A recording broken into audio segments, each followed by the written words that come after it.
Well, hey, everybody. Welcome to the Journey Church podcast. Whether you're joining via video or maybe you're joining through audio, you're in a car, on a run, whatever. Sometimes I listen while I'm cooking to podcasts or I like it. Know. Yeah, whatever you're doing. Glad you're here for this conversation on how to actually rest this summer. So you could be listening to this before a nap. Or before a nap, on a way to vacation maybe, or coming back like from vacation. My wife and I spent some time in the Carolinas at the end of May, and we had a fun talk, just a nice little debrief around this. And it's like, you look forward to these times of rest, or maybe, throughout the year or at the end of a week, but sometimes we don't really capitalize on it. Sometimes we don't actually come away from it in any better shape internally or physically or mentally than we were going into it. And so we thought we'd just spend some time today and just architect that and dissect that and figure out, why is that? And what are some of the things in our culture, in our world, and in ourselves that lead to that? And so sometimes we don't actually rest and recharge in the way that we're created to or invited to in times that we should. Let's talk about why that is. What's behind that? What both externally, maybe things we can't control or things we're more reacting to, and then internally, things we do have control over. How do we address it and hopefully actually rest this summer and in the times ahead? That'd be good. Yeah, it's good. That'd be good for all of us. And not just, I know we talked about this in some context at Journey, but not just bank it up for the year. Right. But live lives of rhythms of rest and live, even in busy seasons, live from a place of rest. Yeah. That's ultimately what Jesus invites us to, not a 8-week vacation, right. Even though that might be nice. That would be nice. Yeah. And I'm excited about the conversation because years ago, I saw this in myself, right? We vacation, you get to the end of summer, whatever, and in very early fall, I'm like, wait, why am I already tired? Yeah. Or why am I already at the end? And then I looked around, I'm like, oh, I'm not the only one. Yeah. Like there's so many of us doing that. Yeah. And I'm grateful there's a better way. Yeah. Yeah. So maybe talk about some of the things that, you would see through the years at Journey. Lots of people, we get to hear stories and, like you said, going into the fall, we get to hear just lots of different angles, from families to college students to single to couples. And there can be this collective, moving into a time that's more, the calendar's more full and there's more, rhythms and stuff like that. Like, what are some of the things that lead us to maybe not capitalizing on times of rest or times to recharge like we could? Yeah, it's a great question. I think you alluded to it a minute ago, Joel. I think there is an element where we put way too much pressure on summer. Yeah. We do expect our summer vacations to encompass a full 52-week of Sabbaths. Yeah, sure. We just put all of our chips in that bucket and say, okay, I've got 4 weeks or 6 weeks or 8 weeks or 12 weeks, whatever it is. Yeah. And I'm going to get all my rest in. So then we work so hard to rest that we're not actually rested. I think that's one element. The other thing that happens in that is we're working so hard to rest in the summer and unplug that we're not really we're kind of avoiding decisions that are staring us down in the fall. And so we're not, when we could be making them in the summer and from a value place, we're making them in the fall in urgency and in return to chaos and with the pressure on. I think I know what you're saying. Give an example. Yeah, so we decide, we can decide in the summer, how many things are we going to commit ourselves to in the fall? Right, yeah. Instead of getting to fall and saying the first 5 things that come our way, we feel the pressure to take it or we might miss it. Yeah. And so we sign up for 5 things, we make 5 commitments. They might not have been our favorite ones. It might have pushed us beyond our margin. And if we would have just stopped a little bit and truly rested in a way that let our heads and our hearts clear so we could make the decision from the place of a value decision instead of an urgent decision, right? Yeah, it would be a better place. And that's at every season of life, right? Yeah. What am I going to commit to as an adult? What am I going to allow my kids to commit to? What am I going to commit to on a college campus this fall? How much am I going to invest? And how much am I going to engage in beyond my base requirements of hours of work or hours in a classroom? It's almost like budgeting, right? It is. Like we settle the big rocks first, often in budgeting. Yep. Most of us. But sometimes with time, it's almost like whoever's first to the party gets it, and then whatever is left, I guess I'll rest then. Right. Or and some of it, I think you even use this phrase as we're going to rest from where we've been to recharge where we're going. Yes. In both of those. We're not just going to rest and veg, but we're going to do that and create that space to look towards what's next. Even I mentioned we were in the Carolinas, and we even got to have some good conversations on the beach and in the car about this next chapter of life that we were starting. It's different. It's a different rhythm for Christy and I. But if I would have just veg, which at a lot of times you just feel like doing, maybe we're not capturing all of what it is to make use of that time. And the idea of committing. So we posed a question on the Friends and Family Facebook page. Little plug. About 100 people on that page, and it's fun. About just this theme, and there were some things about the pace of life or the load can be so much. How do we actually carve out time for rest and carve out time for Sabbath and things like that? But even in a morning or a weeknight, and just times to connect and slow down and connect with God. Can you just share about some of that maybe in your own life, or some observations you've had of how do we get ourselves maybe in a little bit of a trap there by overcommitting or reaching in terms of things that we put on our own plates and commit to? Yeah, it's really good. There's a couple dynamics I think at play. One is when we commit, we often only gauge part of the commitment cost. So oftentimes we'll gauge the time cost. Yeah. Okay, we can commit to all these things because we have the time. It might fill all 7 days, but we didn't gauge the emotional cost. Yeah. Everything has a different emotional cost. We sometimes didn't gauge the prep cost well. We didn't gauge the mental energy of starting something new. Sometimes we didn't potentially gauge the spiritual toll. Not all things are created spiritually equal, and so what does that look like? And so part of what can happen is we can get overcommitted emotionally even, which then makes other things take more time. So what we looked like we had enough time, we didn't have enough emotion, so now we're actually out of time too. I got you. So I think there's an element where can we pull back, and before we make decisions, can we evaluate our best guess at the toll of all of those? What does that look like for all of us? Like we've thought about it in different seasons of our life, and the obvious one in the season we're in is parenting. So when our girls have been entering a major new thing, like the move to middle school, the move to high school, or to a new engagement, something, you just know that takes a different toll on everybody, not just them, but it takes a different toll on us as parents, and how are you going to weather that, and what do you need to minimize in your life during that time to be able to bear the toll and still keep some margin in there. I think that's one of the things that gets us in that trap.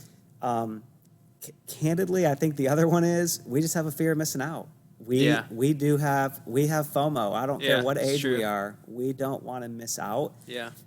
And so we just keep adding to the schedule until it's beyond full. And it's much harder to unwind ourselves from something than it is to get ourselves attached to something. So once we're in it, it can just feel debilitating. Yeah. But I just think if we're honest, we have a lot of fear of missing out. And I do. I mean, there's times when I'm saying no to something, or we're saying no to something as a family to guard some kind of boundary or margin. Inevitably, there's something we're missing out on. Yeah. Inevitably, that's when the invite comes, or that's when somebody says something, or that's when a cool opportunity comes. It's inevitable. Yeah. But are we, again, going to make that decision from a value or just from the urgency and the chaos of the day? Right. Yeah. Yeah, it's like, and there's no guilt in this, but sometimes in conversations of, did I say no to spending time in the scriptures, or spending time in silence, or spending time in relationship? No, I didn't say no to that. But I said yes to these other things, which means that's a no. Yeah. You only have so many yeses before they turn into no's for other things. Right. You forced a no. You took away your ability to say yes. Yeah. No question about it. I think I think one of the other things, I think when it comes to Sabbath, if we talk about Sabbath in particular, and we're just going to say we're going to take a day, a 24-hour window, and it's going to be to unplug from the world a little bit, so I can rest in lots of my life, all the components of my life, and I can just maybe reconnect to the Lord in a little bit of a refreshing way, recalibrating way. If we say that, the other candid truth, I mean, this is a topic, unfortunately, we have to have just candid conversation about. The other candid truth about this is we protect Sabbath with much less fierceness than we protect most other things in our lives. Yeah. I've mentioned to you before, I've moved heaven and earth to get to one of my girls' choir concerts and listen to them sing for 15 minutes and listen to other people's kids sing for an hour and 15 minutes. Yeah. So I've protected it. I've fought for it. Yeah. But I notice I'm very vulnerable to not have any of the same intensity of fight to protect a Sabbath. Yeah. I'll protect lots of other things way more than I'll protect a Sabbath. Mm-hmm. And I think there's all sorts of reasons we do that, but like fear of missing out. But I think some of it is we just don't protect it from creep. We talk about creep, but we haven't really made any conscious decisions. Where do we say, before I commit to that, part of what I'm going to ask is how does that impact my potential to engage in Sabbath or to begin to engage in Sabbath? Mm-hmm. Yeah. It's like, I don't know why I thought of this. It was either earlier today or yesterday, but, we would plan out a week. We'd plan out projects. We'd plan out events, but planning out nothing. Right. Which it seems weird. It's like, well, that'll show up, and it's like, well, if you got any of that like yes man, yes woman mentality, and especially it seems like with family dynamics, like that evaporates pretty quickly. It's almost harder to prep for nothing than it is to prep for something. For something, yeah. And you're spot on with that. It has to be very intentional, and it's a muscle that has to be built. And again, my hunch is it's a muscle we'll be building our whole lives, most of us. Yeah. Very few of us, may ever fully master it. Yeah. But it takes way more prep to prep for nothing than it does to prep for something. Yeah. So let's drill in on the concept of Sabbath, because it's a rhythm and a tool God's given us. If you think about the Ten Commandments in the Old Testament, like God gives us those as some guidelines and boundaries so that it may go well with us, right, and our children and their children. It's like these are not these heavy laws, burdensome laws, but laws that are meant to foster life and His life in us and through our lives. And so Sabbath is that idea of, setting aside a day and giving that, just like we would tithe, we'd budget that. We're going to budget time and give back. And, some people are familiar with that, but okay, what if I block out that 24 hours or sundown to sundown the next night? Like, so what do I do? Do I watch TV the whole time? Do I, if I have a family, do we just like sit on the couch and like sing Amazing Grace, or like what do we do? Like, does it have to be totally unplugged? Does it be, you know what I mean? Say we do want to start that or move towards it. I'm going to do a half day without my phone, or, not on email or projects, things like that. What are some of the things that we can do to connect with God? What are some of the ways we can grow that relationship, slow down, rest, and recharge? Yeah, it's really good. There's certainly some element where we start by just asking, okay, on a Sabbath, how am I just going to enjoy God today? It is one of our primary purposes is to be with Him, right? And when you're with God, it's partly to enjoy Him. Yeah. So how do I unplug from the things that might hinder that? And it might be technology. It's certainly work, even for those of us who love our jobs, because there's just such a desire to produce in those environments. And then we just say, okay, well, I'm going to focus on what brings me life. Yeah.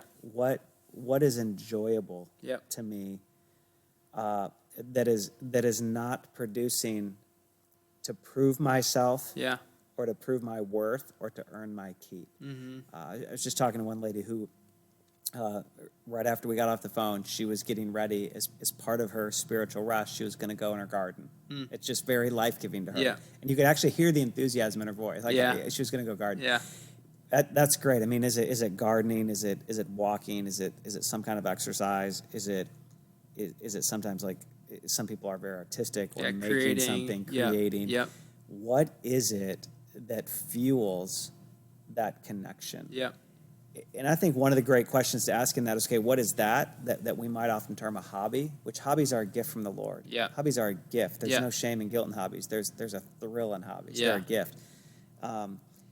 But then there's this other element of, okay, what is most likely the spiritual practice that I resonate with most? So like, think about when we come to, even if we gather as a church, Yeah.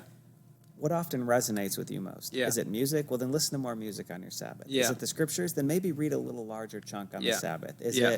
Is it something that's reflective? Then maybe it's journaling a little more. Maybe it's just prayer, a little bit longer time of prayer. Or just what is it that would help our focus Yeah. in every part of our life Yeah, that's really be good. centered on Jesus? Yeah, expand that.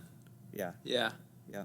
Yeah, we don't have time to unpack this all right now, but and maybe we'll make this available, but the tool, the Sacred Pathways So good. from Gary Thomas. Yes. I know for me, I read that in college and I was like, oh, it seems so elementary, but I started high on the naturalist type connection with God, and I was like, oh yeah, I guess that makes sense. Like God did create creation, and He created me. Yeah. So what if He wants me to encounter Him? Like you said, it's more than a hobby. It's a way He's created me to engage Him in life with Him. Yeah. And like you said, no strings attached. Just Right. I'm gonna go on this trail. I'm gonna look at this tree. I'm gonna touch this tree. I'm gonna make a fire. And that's So what do you naturally gravitate towards? Yeah. And how does God want you to meet you there? And there's a whole list. There's through tradition, activists, Right. contemplative, intellectual. I scored high on that. So Yes. sometimes reading something, it's like, oh wow, God, I really see your goodness in this. I see you more clearly because of that. Yeah. With the senses, just interesting. All those different ways. We're all so different, but He's created those pathways for us. Absolutely. It's part of, we talk about this some around here. It's part of those thin places. Yeah. Those are the thin places. And I think Sabbath needs to include in some part our thin place. Where is it just easier for us to get to God? It's just easier for us to commune with Him. Mm-hmm. And when we find that, and again, for you, it's got a little nature in it or reading in it or whatever. Yeah. And I think just leaning into those and receiving those parts of our wiring is again, additional gifts from Him are a huge part of helping Sabbath. Sometimes I think the burden of Sabbath is we don't know what to do, and we try and make it look like somebody else's. Sure. Which is where Sacred Pathways could be so helpful. Yeah. Because it reminds us how God made us to commune with Him best. Yeah. Yeah. So if you Google Sacred Pathways, Gary Thomas, I think he has a little bit of like an assessment. There's an assessment, test there's a and book. and on Amazon. It's an old enough book now, it's probably super cheap. Yeah, there you go. Get used. Yep. Like new condition. Yes. My favorite kind of book. There's something in that too of, when Jesus talked about Sabbath or in the Old Testament days, they weren't thinking about somebody with literally the world in their pocket. So there's an aspect for us in 2021 of technology, and some of the things that come with that. Like you mentioned FOMO earlier. Mm-hmm. Well, if I scroll Instagram long enough, there's going to be some things that, I kind of want that. Yeah. Well, why do I want that? I wish I would have been invited to that. Or, you know what I mean? My life's not exciting as theirs. Or, or even things, trigger around work or projects or things like that. Like, maybe talk about some of that in your own experience of, okay, in that Sabbath time or just even throughout a work day, how do we set good boundaries with technology and space there on vacation? Chances are if we're always locked into the phone, we're not going to slow down maybe long enough to where we can connect with God in a unique way. Yeah, it's so true. I mean, obviously, technology is such a big component of this now, and I think some of what I've had to do is just learn what are the measured steps I need to take. And so I've talked about this before. You know, I try and Sabbath on Friday. I'm not perfect at it, but I try and Sabbath on Friday. Part of my good rhythm is if on sometime Thursday night, I delete email from my phone. I just take the app right off my phone. And I used to go enormous amounts of my Friday without the phone. Now my girls are older; they're moving a little bit more. I have a phone near me, and you know, in case they're out and something happens. But just how can you delete those things? I delete it when I go on vacation. One of the things that sometimes we'll do on vacation too is Eric and I will just say on certain days, hey, are you gonna have your phone today? Because if you are, I'm not. Mine's off. Or yeah, that's cool. We're just go a day without your phone. Yeah. I moved the text notification to the back screen of my phone. It's out of sight a little bit. What are the conscious ways to say I'm going to remove some of that to allow myself to pull away from it some? Yeah. It's just the more accessible it is. Yeah. The more we're gonna tap into that. And it's so. I mean, even if I pick up my phone, I'm so trained to, open it Slack. Or open it Gmail. Or, you know what I mean? It's like, yes. But those conscious little, I mean, those are little things. Yes. That may give your brain a lot of grace in those type of days. Yeah. Or maybe it isn't the best thing, like when you're still in bed, to pull up email. There's a survey of business executives, and it was I can't remember the percentage. I don't want to make up one for the sake of this. It was 63.8%, but yeah. More than half had already been on email before they got out of bed. Right. It's like, whoa, and that to me is just like, that's a lot. You know, that's a lot to, what a way to start your day. Yeah. Yeah. And I'll admit I used to do it. Yeah. And part of the humbling side of that just became the reason I'm doing that. I can say it's out of concern, or I can say I'm worried about something or whatever. The honest acknowledgement from me had to become, I'm looking for some sense of worth in that, and I probably have an overinflated sense of my worth that something needs me. Sure. Yeah. Which just isn't healthy. Yep. Which is part of the Sabbath, right? Sabbath is part of a humbling posture. Yeah. The world is going to be okay without us. Yeah. Our job is going to be okay with that. We live in a world where if there is a major crisis, somebody's going to get us. But I'm almost 48 years old, and that has rarely happened in my life. Yeah. So I think we can pull away sometimes more than we allow ourselves the permission to think we can. Yeah. Yeah, that's good. We were talking earlier before we started recording on maybe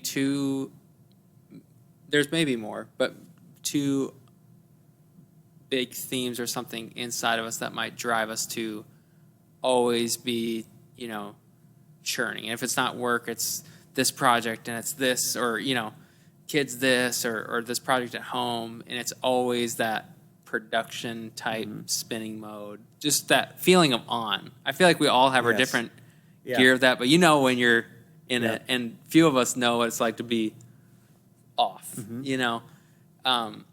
maybe these two things of the desire to produce or the desire to control. Yeah. And we were made to create, and we were made to produce and move things forward, to be a part of significant, meaningful things on the earth.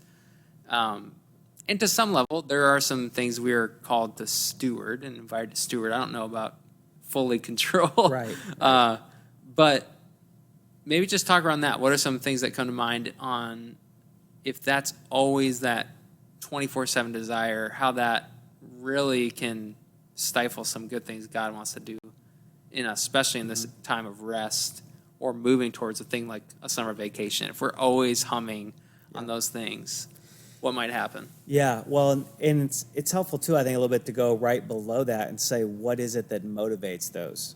What motivates that desire to control? Yeah. Or that desire to even produce, deeper. the desire to control. And some of it is the desire to produce can come out of a discomfort with stillness. So why are we uncomfortable being still? That's a big one for me. It is hard for me to be still. I want to be doing something, accomplish something, or I want to be reading something that I think is going to, it's Yeah. even hard for me sometimes to read for pure enjoyment. Yeah. Like, what's the Yeah. next thing? So what's below that desire to produce? Sometimes it's just a discomfort with stillness, and the desire to control, oftentimes tucked way in there, is a discomfort with being a receiver.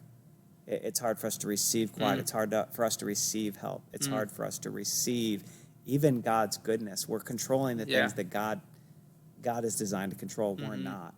So if we can see some of the core issue there, we make ourselves a little more available for healing and a little bit of the direction of God in that. And again, it's another one of those things. Both of those are another elements where we have to build a muscle of that. Yeah. We can't expect ourselves to start by saying, okay, I'm not going to produce for the next week, which is why vacation's really hard for a lot of people. And it's why we sometimes swing the pendulum so far, and we actually come back more tired. So getting down to that core issue and saying, why do I have that? Yeah. Is part of the question. What's really at the lower level? Yeah. It can help us to find some answers in that. Yeah. Yeah, and a lot of that is tied to identity. 100%. Where's that worth coming from? Where's the security, confidence for the future? What are we running from when we're not silent or we're not still? Right. What are we afraid? What are we afraid God might say, and what are we afraid He might not say? That keeps us moving and keeps us, or what are we afraid we might not hear? And so we just don't even want to have that time. Yeah, and maybe if you're listening, you hear us talking about it, and there is this reality of God does want to connect with you. Right. He does want to speak to you. He does want to enjoy you, and have you enjoy His creation and the things He's made you good at and the things He's made you passionate about. Like, if we don't believe that, if we don't believe that God is a Father who really does enjoy us and is excited about us, Scripture says we love Him because He first loved us. We return that love, and Sabbath is a way to do that. It's almost like, some people have that practice of date night, where that's receiving and giving love. Like, Sabbath is maybe, this is very cheesy, but date day, where I'm going to return, I'm going to receive and experience the love God has for me. And if I get 20 hours in and I start this thing, or I download Gmail back on my phone, like, there's not guilt in that or shame in that, but it's just this continual invitation to take that. And without it, I mean, you ask, some of the consequences of that. I mean, we are built needing to recharge. I mean, we are like batteries. Yeah. We are like our phones, like our computers, whatever. We're going to need to recharge. Yeah. And so every time we forfeit that, I think we miss out on a couple things. One, we forfeit the ability to recharge. Even just selfishly, humanly speaking, we forfeit the ability to recharge. Yeah. And some people can run longer on that than others, but all of us are missing out on it. There's still a gradual drain of the battery. And the other one is to allude to what you're saying. God does enjoy us. Yeah. And I don't know when we don't Sabbath. I've never pictured God angry when we don't Sabbath. Maybe some people have. That's not my take on God when we miss a Sabbath. But I do wonder if God's disappointed, and not disappointed in us, but disappointed in what He missed with us, or what we missed with Him. Yeah. Much like I miss my family when they're gone, or I'm disappointed if I miss an opportunity to do something with them, or if I miss an opportunity to do something with a friend because it just didn't work. I wonder if God, as our Father and as our friend, experiences that. Because He wants it that badly. Yeah, that's really good. Yeah. That's really good. Yeah. Yeah, so maybe, on this idea of Sabbath, or maybe if you do have a vacation coming up, in July or August, Eugene Peterson, who's an author, talks about this idea of pray and play.